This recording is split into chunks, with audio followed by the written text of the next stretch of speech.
Johnson says the city will take the Trump administration to court to try and restore the money for a critical rail project that has been in the works for decades.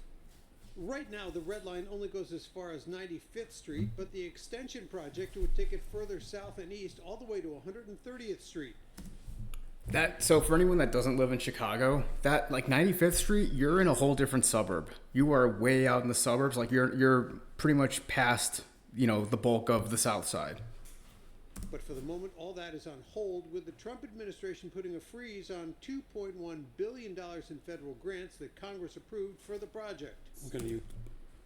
$2.1 billion. So if anybody knows anything, recently Chicago just had a deficit announcement. So basically, Brandon Johnson had to go against his whole word, saying that he was not going to raise, property taxes. He was not going to do this, but now his hand is forced. Use every tool that's available to me to ensure that those dollars are restored to the people of this city. The U.S. Department of Transportation said it is in the process of reviewing the funding for the project, quote, to ensure no additional federal dollars go towards discriminatory, illegal, and wasteful contracting practices. That could undermine the city's efforts to ensure work on extending the red line includes women and minority-owned businesses as part of its equity and inclusion goals. It's not the end of it. This DEI. president is not going to stop our progress. Now, look, he has made it very clear who he prioritizes, and it's not West Side, South Side. The funding freeze comes on day. I'm just going to say this because I get so sick of hearing this crap all the time. There are other parts of Chicago. It's not just the west side. It's not just the south side. There are other areas and other neighborhoods where people are barely getting by.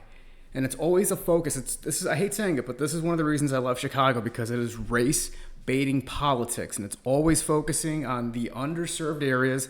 That's it. Nobody cares. If you can pay your taxes and you can pay your bills, nobody gives a crap. But if you're on the south side or the west side, suddenly that's where the focus is. That's all the media gives a shit about.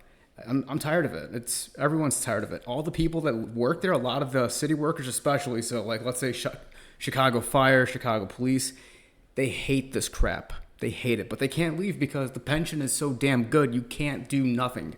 That's the truth. 3 of the government shutdown and is seen by some as a strong-arm tactic on Democrats in Congress. I think at best it's an attempt to pressure our Illinois senators to vote for what is a bad funding bill. Worst case scenario is it's a part of an additional war on these cities. Look at where he lives, Chicago Lakefront. Transit, housing.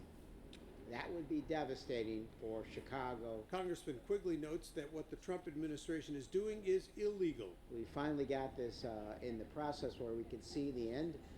This actually would take place. Incredibly important for the economy and for the well-being of people on the south side. This may halt that for good. And after 50 years of struggle to make sure that the South Side is prioritized, this president is going to try to disrupt that. Not under my watch. So wait, I'm just going to say this and I'll let the video end. But remember this, just the city of Chicago allowed all of these migrants come in. I was working in healthcare, so if anybody wants to confirm it, I was working by Jackson Park in the south side. They allowed all these migrants to reside in that area, yet they did nothing at all for the people that resided there originally. So all of the native people that were staying in those underserved areas, they did nothing for them, but they were giving out tons of money, social security cards, and everything to these migrants. So now he's making it such a big deal. So just, again, all that money, the billions, and there's even like a favored healthcare staffing was getting like a $300 million contract from the Fed. They did nothing at all for their own people. So people need to wake up and realize this crap because it's completely skewed and unfair. The freeze could also